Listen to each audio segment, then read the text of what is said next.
Nyun sewu, Pak Menteri, Pak Sekjen, RUU pemilu tetap harus direvisi. Itu sebetulnya yang paling berkepentingan dengan 2022 itu adalah mereka yang pada saat ini tidak punya panggung.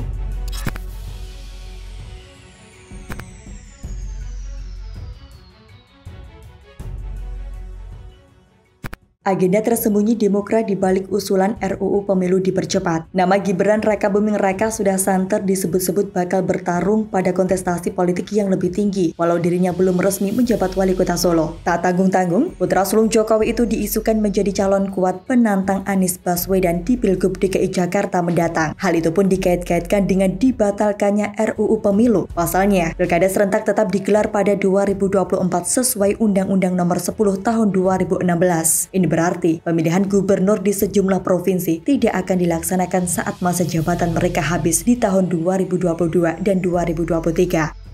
Karena mereka khawatir kalau Anies menjadi tokoh yang akan menjadi presiden di 2024, maka arus kiri luar ini akan digantikan oleh arus kanan. Itu yang sebenarnya lebih dikhawatirkan ketimbang berspekulasi mengenai Gibran. Salah satunya di DKI Jakarta. Akan tetapi, Partai Demokrat menuding ada kepentingan Presiden Joko Widodo di balik keputusannya untuk tidak melanjutkan pembahasan revisi Undang-Undang Nomor 7 Tahun 2017 tentang pemilu. Kepentingan tersebut ialah mempersiapkan putranya, Gibran, untuk maju dalam Pilkada DKI Jakarta. Wakil Sekretaris Jenderal Partai Demokrat, Irwan, beralasan melihat dari gelagat partai politik di Koalisi Indonesia Maju yang kini serempak mengikuti langkah Jokowi untuk tidak melanjutkan pembahasan revisi Undang-Undang Pemilu. Padahal sebelumnya, mayoritas fraksi di DPR setuju untuk membahas revisi Undang-Undang Pemilu. Namun semenjak Jokowi mengeluarkan pernyataan, Partai Golkar, PKB, dan Nasdem kemudian berbalik badan untuk menunda pembahasannya. Diketahui, Komisi 2 DPR sepakat untuk tidak melanjutkan pembahasan revisi Undang-Undang Nomor 7 Tahun 2017 tentang Pemilu. Sebab ada dinamika yang berkembang di balik rencana tersebut dan situasi pandemi COVID-19 yang membutuhkan fokus dari semua pihak. Namun hingga saat ini, tersisa dua partai yang masih ingin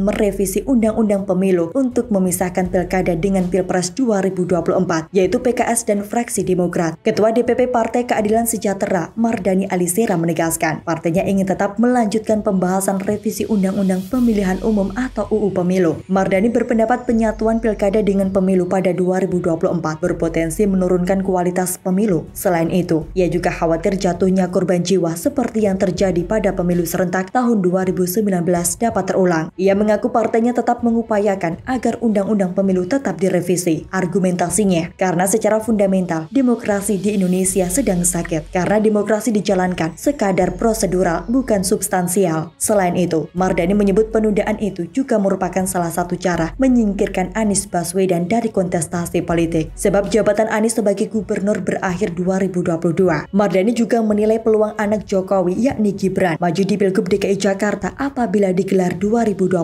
semakin lebar. Nyun sewu, Pak Menteri, Pak Sekjen, RUU pemilu tetap harus direvisi karena Undang-Undang 7 2017 secara spesifik menyatakan Pilpres, Pileg 2019 itu pada 17 April 2019. Kalau tidak direvisi tidak akan ada pemilu 2024. Direktur Eksekutif Indobarometer M. Kodari menilai Partai Demokrat sedang menunjuk diri sendiri ketika melontarkan dugaan Presiden Joko Widodo tengah menyiapkan Gibran Rakabuming Raka di Pilkada DKI Jakarta hingga ingin Pilkada serentak tetap di 2024. Kodari menilai Partai Demokrat sendiri memiliki agenda jika Pilkada DKI Jakarta digelar di 2022, yaitu untuk mendorong Agus Harimurti Yudhoyono sebagai calon gubernur atau calon wakil gubernur. Kodari mengatakan bukan mustahil Demokrat ingin menjegal Anies di 2022. Makanya partai berlambang Mercy itu ngotot mendorong pilkada normalisasi di 2022 dan 2023. Yang paling berkepentingan dengan 2022 itu adalah mereka yang pada saat ini tidak punya panggung. Ya, saya kira yang tidak punya panggung dan pengen punya panggung. Begitu misalnya Demokrat yang pada hari ini ketua umumnya itu nggak punya panggung.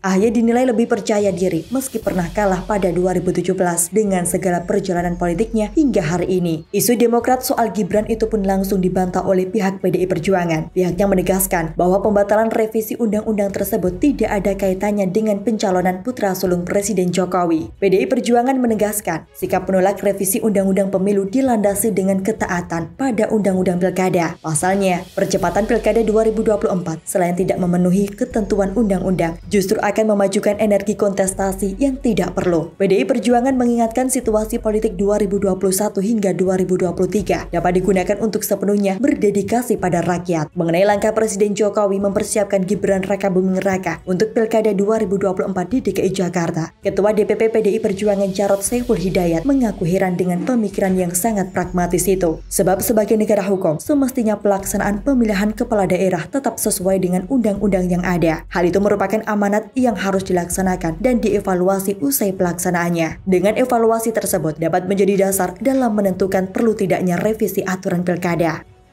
Semoga informasi ini bermanfaat. Jangan lupa untuk subscribe, like, dan share video ini.